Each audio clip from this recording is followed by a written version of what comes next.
in that minor tonality, that minor mode. So I have to switch back to C major or back to that C pentatonic. So this is what it would sound like with a continuous line.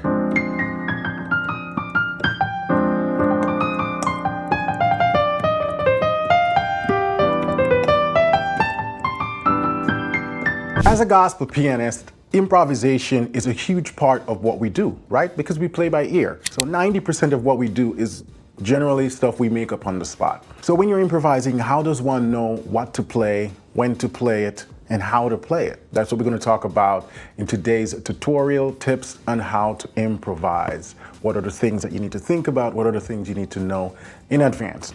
So stick around. Welcome back to the channel, folks. This is the Gospel Piano Channel, Piano Lesson with Warren, where I teach you guys how to play gospel piano by ear. We do weekly tutorials, tips and tricks, live streams, and the whole works. So be sure to hit that subscribe button and the notification bell.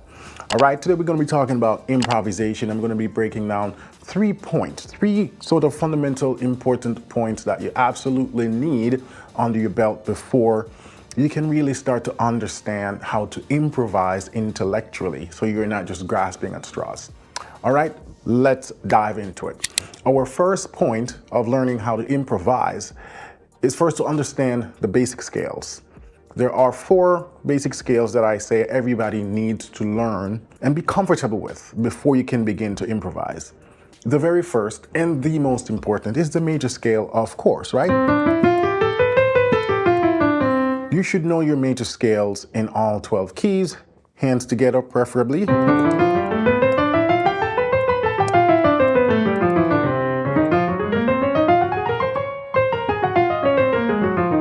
Right?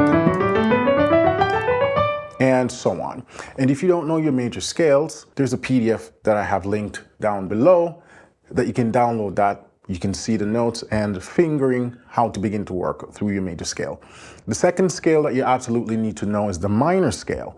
That's the second most important scale. Now, a side note, one of the reasons why it's very important to learn the major scale and the minor scale, because Western music, most of the Western music that you're going to be hearing lives in one of these 2 tonalities. Either it's in the major tonality, the major key, or it's in a minor tonality, the minor key.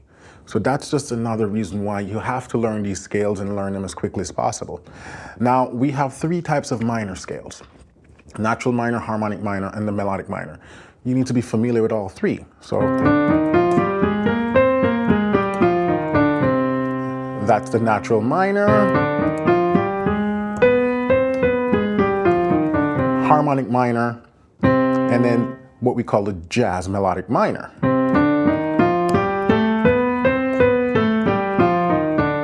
I'm also going to link down below a video where I talk about the difference between these 3 minor scales if you're not familiar with that. So link in the description down below. Now, the third scale that you need to learn is the pentatonic scale, right? It's a 5-note scale.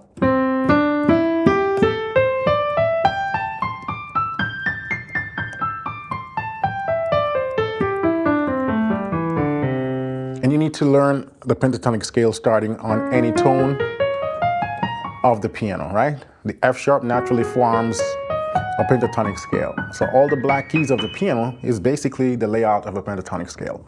But that's the next important scale in the sequence that you have to learn to be able to improvise comfortably. And the last scale, especially for gospel musicians, we have to learn this one, is the blues scale.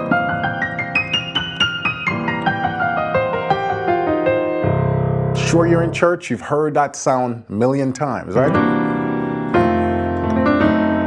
Right?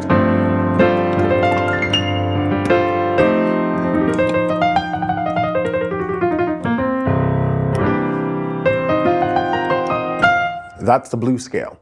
Now, all of these 4 scales that I just listed, I call them the essential scales for improvisation and for gospel musicians. And I'm going to link down below again PDFs to all of these scales so you can download them and begin to learn these scales. It's absolutely crucial to learn this before you can even start thinking about how to improvise. So that's step number 1 in improvisation. Learn the scales first. Do you struggle with these 3 crucial questions? what to practice, how to practice effectively, and when to move on to the next level. Without clear answers, progress is slow and frustrating. This is why I created PianoLessonWithWarren.com, a structured program tailored for gospel pianists, guiding you from beginner to advanced seamlessly. At every step, you'll know exactly what to practice, how to practice it, and when to advance.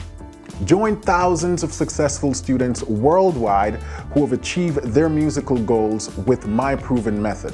Visit PianoLessonWithWarren.com and start your 7-day free trial today.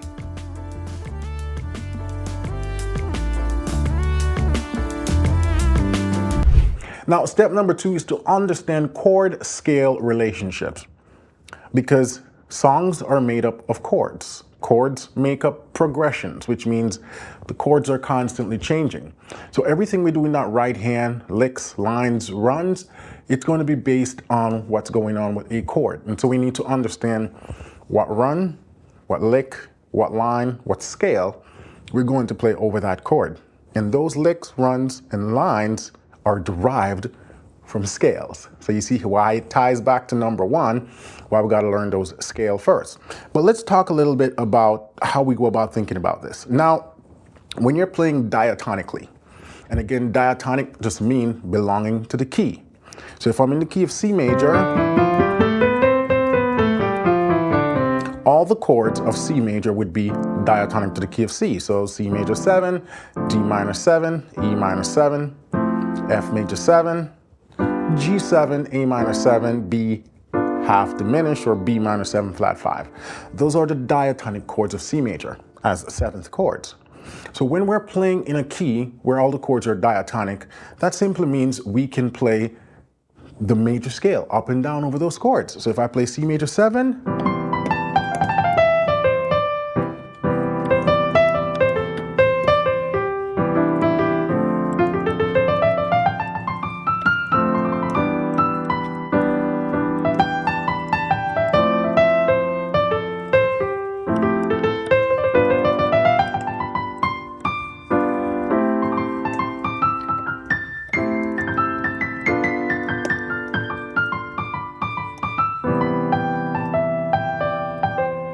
so I was just going up the scale, playing all the chords, and I was just playing the notes of C major scale. Now I'm sort of approaching things a little bit more strategic, right? And that we're going to talk about in another video about really how you craft rhythms and trills and turns and that stuff. But for now, the broader scope is that I didn't have to play any note outside the key of C because all the chords are diatonic, right?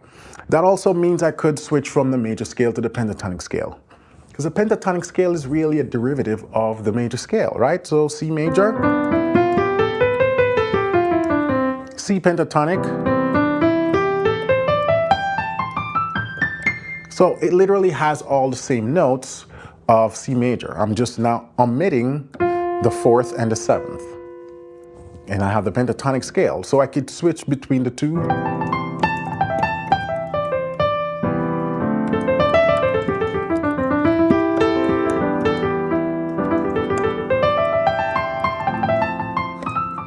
Right?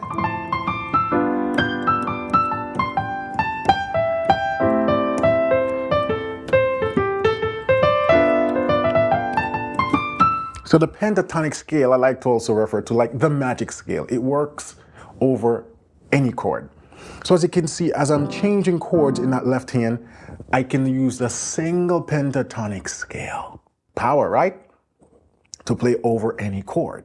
So that's understanding the chord scale relationship. Is if the chords are diatonic, you can pretty much use the major scale for the key you're in and also the pentatonic scale. In fact, that's where I would recommend you start, right? Just using those pentatonic scale over your basic chords. Get comfortable crafting little melodic lines and stuff out of the pentatonic scale, and then you can further extend that to the major scale. Get comfortable there first, right? Because now we're going to talk about non-diatonic chords. What happens when you have to play a non-diatonic chord? Which is going to happen. So if I'm playing again C major 7 and I'm having fun with that pentatonic scale,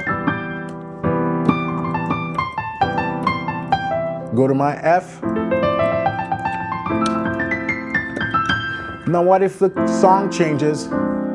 All of a sudden I'm thrown with an F minor chord. What do I play? I can't then just play the same pentatonic scale. I have to change what scale I play.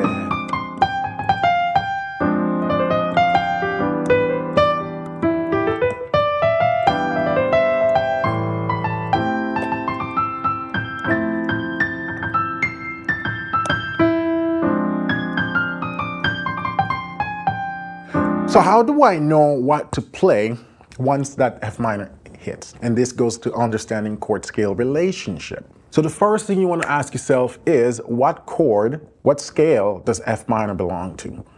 Now I'm teaching you this from a more intellectual standpoint because there's a more practical approach, which I'm going to talk about also. But I want you to understand the intellectual part so you understand why. Not just do this and it will work, but why really? What's the why behind it? So you have to ask yourself, what scale is F minor diatonic to? Because it's not C major, even though we're playing in the key of C major. F minor is a non-diatonic chord. So we know it is diatonic to the minor key, the parallel minor. And just parallel minor simply means the minor scale that shares the same root note as C major. We're playing in C major. F minor comes from the F minor scale. So by simply playing F minor or F minor 6, it simply means I can now switch my scale to C minor at that point while playing the F major. So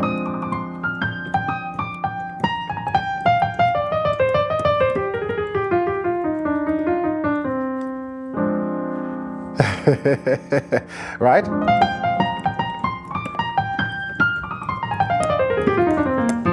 Simply means I switch to C minor, and then I can play all those notes. Now, what if I then go to E minor after that?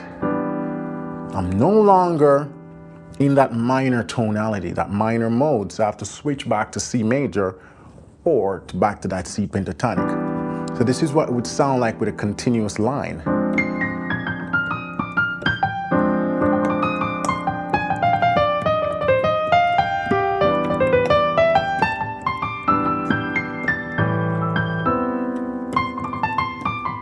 So you see that? As soon as the chord change, I switch the mode. So that's sort of the long intellectual part, is to explain the why it works. Now, a simple way that I also like to use that doesn't require too much mental processing, but it doesn't explain the why, is I simply think of whatever scale I'm on. So because I was on an F major before, again, I just think the key I'm in, C major, starting on the F, which is the Lydian mode, but we're not going to get that fancy, right? So now when I switch to the F, I think the same scale, but now introducing the A flat.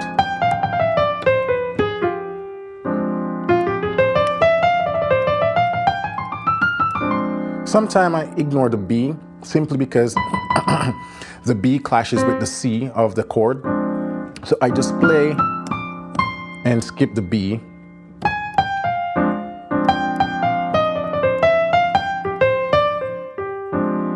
Which means you can think about it as also the other form of the minor scale, the melodic minor. Well, not the melodic minor. You still have to introduce that flat third, right? So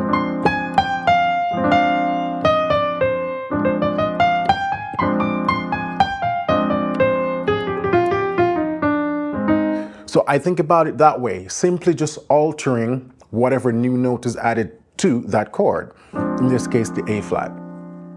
But it's important from a mental perspective to think about where the chord derives from. Let's look at some more examples to understand chord-scale relationship when we're looking at non-diatonic chords. So again, I'm playing.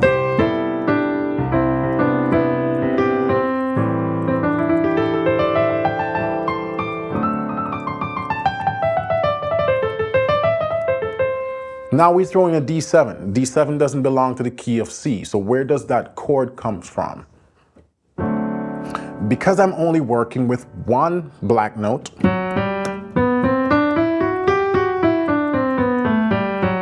I can go, oh, it derives from the G major scale. Because the G major scale is the only scale that has one black key, which is also F sharp. So but when I switch to that D7, I know I can play the G major scale over that.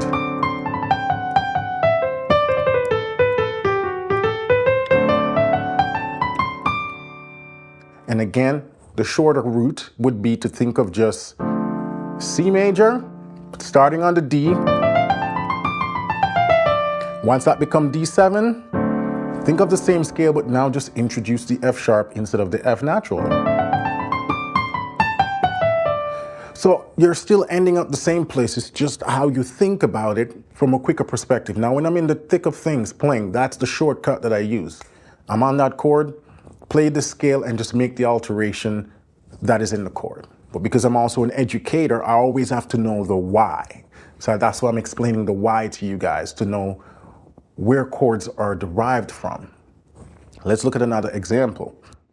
Playing again in C.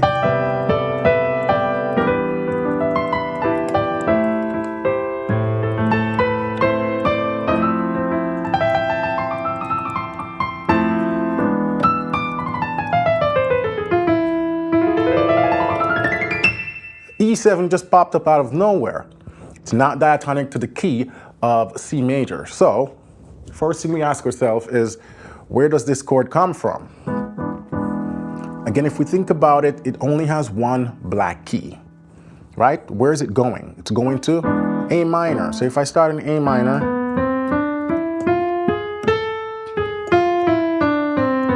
and go, ooh, it's the A harmonic minor scale. You see why you have to know your scales? So I can quickly determine, I can play an A minor scale over that, A harmonic minor scale, over this E7, because it derives from that key. It's the 5 of A minor. So I know that where it comes from. But again, the shortcut that you could use is think of C major starting on the E. And once that E7 comes in, you play the same scale but alter to introduce the G sharp. So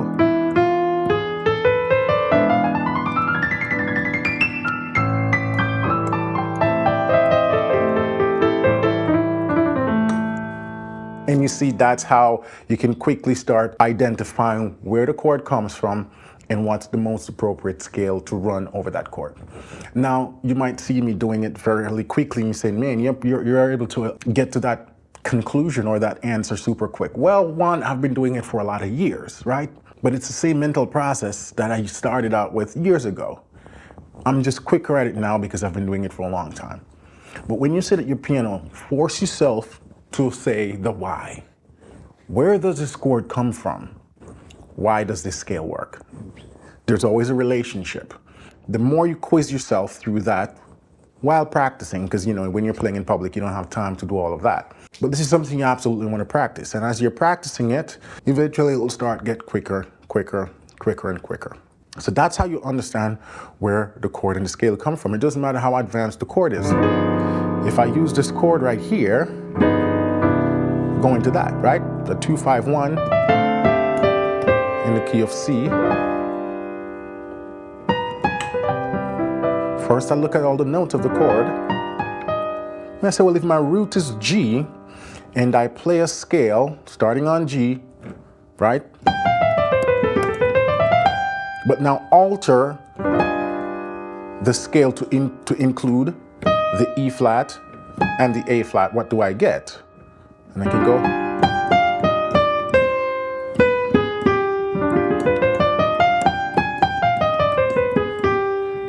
And I know again it's a derivative of the C minor. Now, because I'm starting on the G, the technical name for that would be a Phrygian dominant, because it's the 5th mode of the harmonic minor scale. See, we can get further and further down the technical rabbit hole. But again, just for practical purposes, you don't have to know that. But for theoretical, intellectual purposes, you can research these things. Just like how we have modes derived from the major scales, There are modes derived from the minor scales as well. But you don't have to pressure yourself to learn all of this theoretical stuff just now. Learn it slowly. Eventually, you'll get to the place where it's just common knowledge for you. So that's when I'm playing in the key of C, I can know.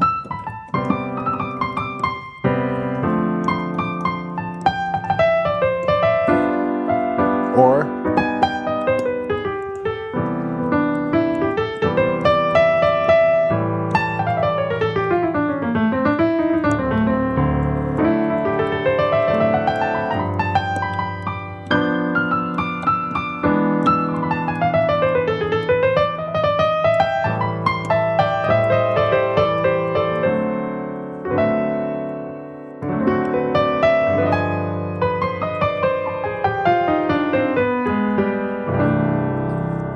so that's how I know quickly how to weave. Now again, I'm moving fairly quickly, but it's a slow process that you want to start with, understanding from an intellectual perspective what notes to choose, when to choose it.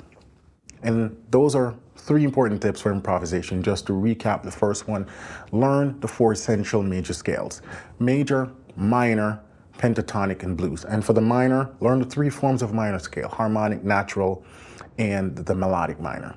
The second tip is to understand chord-scale relationship. When you're working with just diatonic chords, it's a little easier because you don't have to leave the key.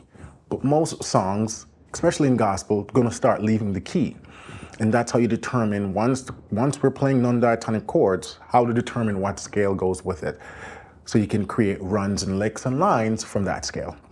And the third point is to understand, well, the third point, I haven't talked about the third point actually, which is when you're doing your runs, you want to make sure you end on a chord tone. That's the one I forgot. So if I'm on C major and I start doing crazy runs, I always want to end on a chord tone. So in this case, I have C, E, G, and B. So I can end my run on one of those. And that's just another important tip of improvisation. Doesn't matter how fancy your runs get, end on a chord tone, right? And that will allow everything that comes before to sound a little better, right? It's because it concluded in a place that resolve nicely with the chord. So again, just to recap, learn the most important scales, understand the chord-scale relationship, and end your runs on chord tones.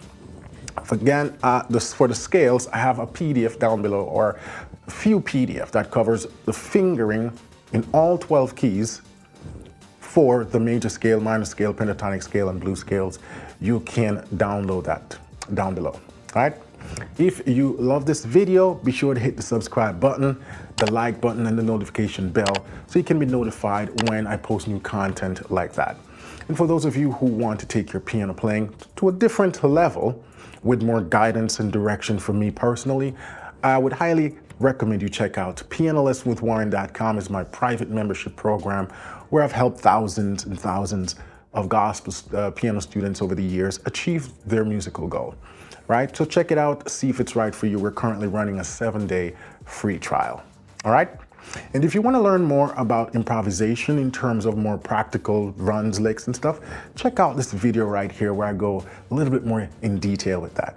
All right? So until then, have a blessed week, and we'll talk soon.